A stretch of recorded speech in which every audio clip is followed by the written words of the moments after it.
Hi, today I'm making double chocolate pecan brownies. These things were incredible. They were so good. I typically don't make brownies from scratch because I'm not a huge brownie fan, but these were delicious. So we're going to begin with 1 cup of all-purpose flour and 2 tablespoons. That seems to be good. 3/4 cups of cocoa powder. I have 2 eggs and a 1/2 cup of butter, which is like 1 stick of butter. I'm using a 1/2 teaspoon of baking powder and a 1/4 teaspoon of salt, as well as 1 1/4 cups of sugar. And so, what you see here, also I have for the top a 1/2 cup of semi-sweet chocolate chips and a 1/2 cup of pecans.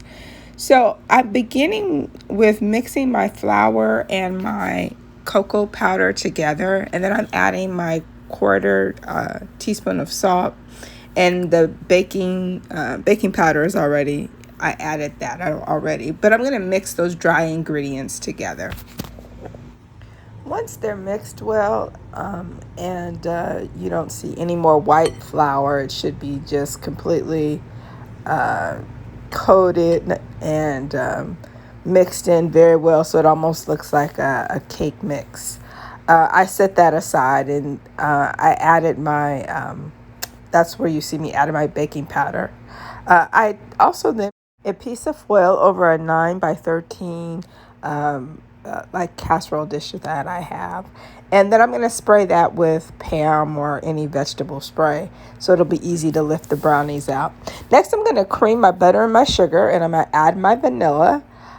And just going to mix that well until all the ingredients are combined. Next, I'm going to add my eggs one at a time. Those eggs are room temperature as well. And so as I'm blending my ingredients together, this is what it should begin to look like.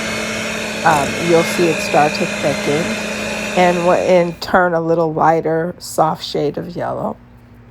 Then I'm going to just begin to mix in my flour a little bit at a time into the cream and sugar mixture. So the cocoa mix and the flour, I'm going to gently add that, and I'm going to continue to stir and combine. It's going to get very thick, and so as you can see, it gets really thick, and what you're doing is you're going to spread that thick sort of cake batter into the greased casserole dish with the foil.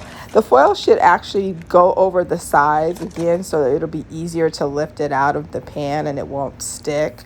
And we're going to bake that brownie dish with the pecans and chocolate chips spread across the top for about at least 25 to 30 minutes. Now, when you think it's done, the edges will be a little more firm, and it'll look a little like this. I was able to stick a toothpick in it, and as you can see, the chocolate on top has melted, and I just left it like that and added a few more additional chocolate chips. I had some pistachios around, so you know me and pistachios. I threw those on there and sliced them up. They were incredible. They were incredible before I added the pistachios, but those are my double chocolate pecan brownies, and it was a real treat.